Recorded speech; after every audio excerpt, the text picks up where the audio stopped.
Georgia's prospects of becoming a member of the EU are bleaker than ever. The conflict between a pro-European public and a government that sometimes seems to be leaning towards Russia is threatening to escalate. So what's next? I spoke to Georgia's new foreign minister, Maka Botchorishvili, for the Europe conversation. Welcome to the program, Minister. It's great to have you on. Hello, thank you for inviting. Thank you for your interest. Now, you have been in office just for a few weeks. What are your first impressions? Well, first days in the office, not easy period for Georgia. We have plenty of challenges that we face, and of course, we have to handle this situation. I had a couple of possibilities to meet my colleagues, and we need quite a work to ensure that Georgia is represented and presented to the entire world from the correct angle. Now, as we speak, roughly 20% of Georgia's territory is still occupied by Russia. Now, at the OSCE Ministerial Council in Malta just a few days ago, you called Russia's war in Ukraine a continuation of its aggressive actions in Georgia. How do you want to get these territories back? Well, that is not an easy issue. Since our independence, we face this conflict with Russia, and 20% of Georgia's territories are still occupied, and we have military presence of Russia there. That makes Georgia extremely vulnerable when it comes to security challenges and facing that.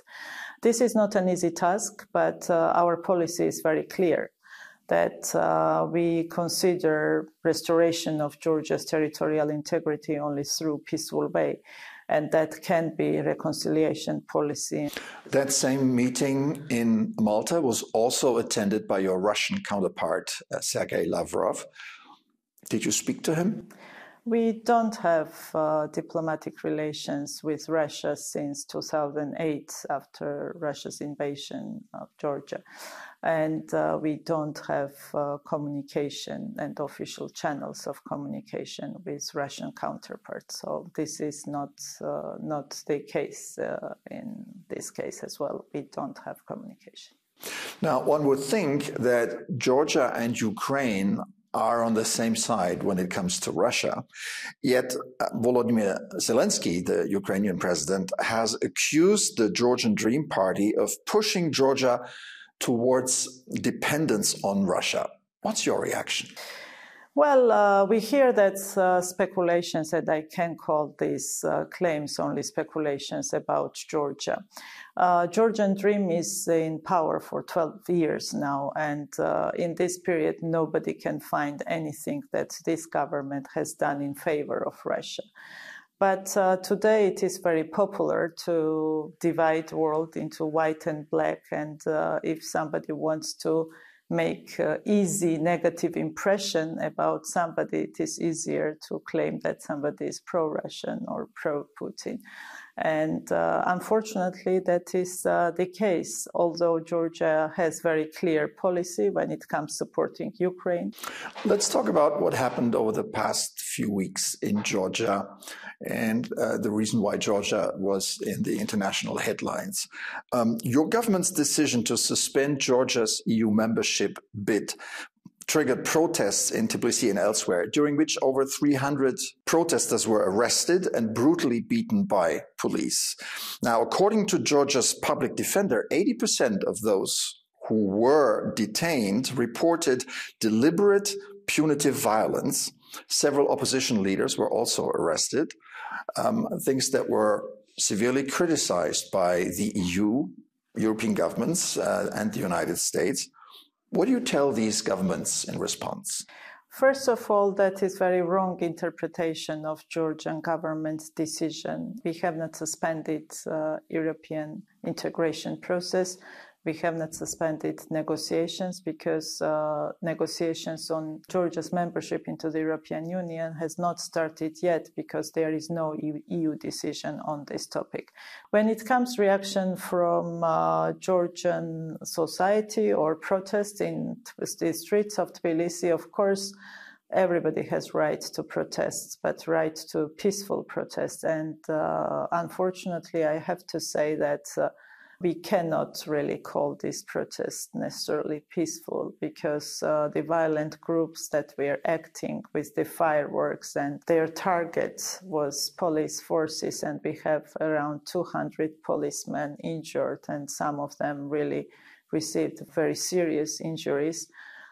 It is very hard to say that it is peaceful protest. But on the other hand, if there is anything, when we see that police is exceeding its limits of reaction, of course, there should be reaction from relevant bodies. And if we condemn, of course, violence should be condemned, but it should be condemned from both sides and not just, one-sided. So the relationship between the EU and Georgia is difficult at the moment. The accession process had already been stopped in the summer by the European Council in reaction to Georgia's controversial foreign influence law. The impression in Brussels was that Georgia is kind of turning away from Europe and tilting towards Moscow. What is the path forward now? Well, first of all, we have to trust each other. Georgia's European bid is a very serious decision. When we applied for EU membership, it was not a joke. But unfortunately, that very topic always is kind of subject for speculations, and same is happening all the time. How European integration can be linked to transparency law. We call this law transparency because this is only about transparency of foreign funds in Georgia.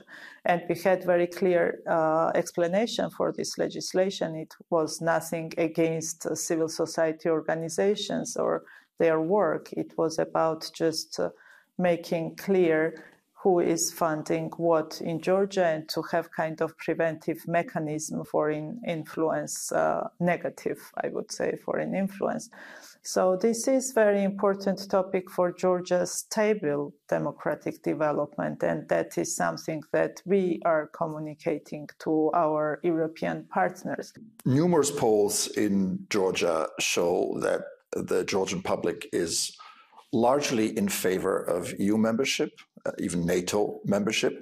Now, Georgian Dream repeatedly states that it supports these aspirations, yet relations with both EU and NATO have deteriorated rapidly, largely due to decisions and actions by Georgian Dream. Why should the Georgian public believe Georgian Dream when it says it supports their aspirations, when the party's actions seem to indicate otherwise?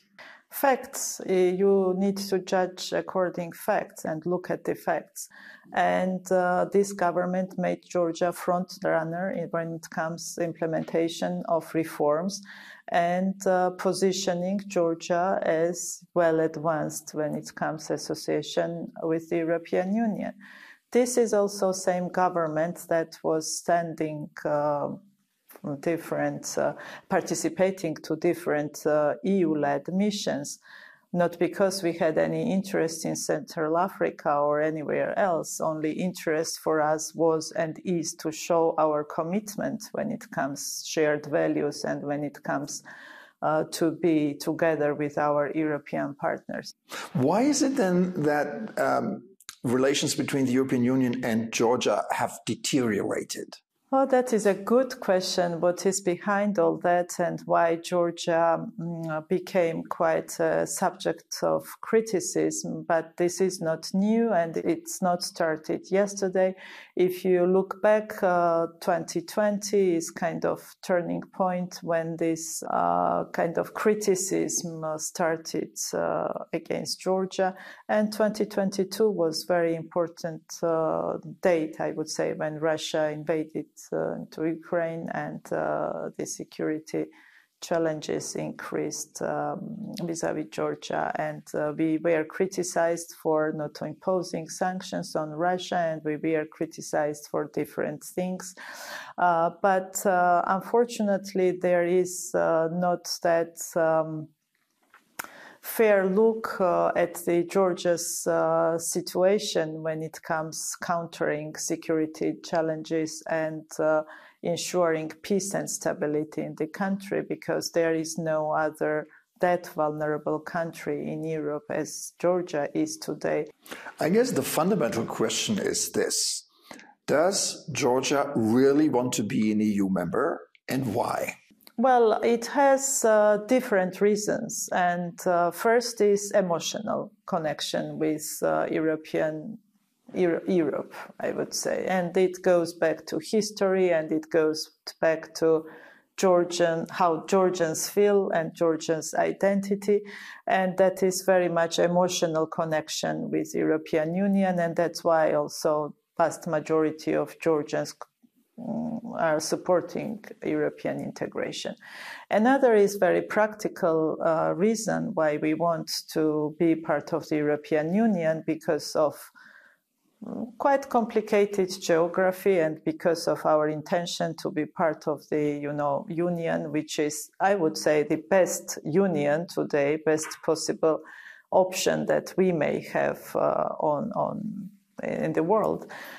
In terms of human rights, in terms of economic development, and many other things where you would be wishing to place your country. And it will require some efforts, because this relationship is not in a best shape today. I will not lie, I will not be naive, but I believe that it is possible and it is doable. All right. Thank you very much, Minister, for a fascinating conversation. Thank you very much for your questions.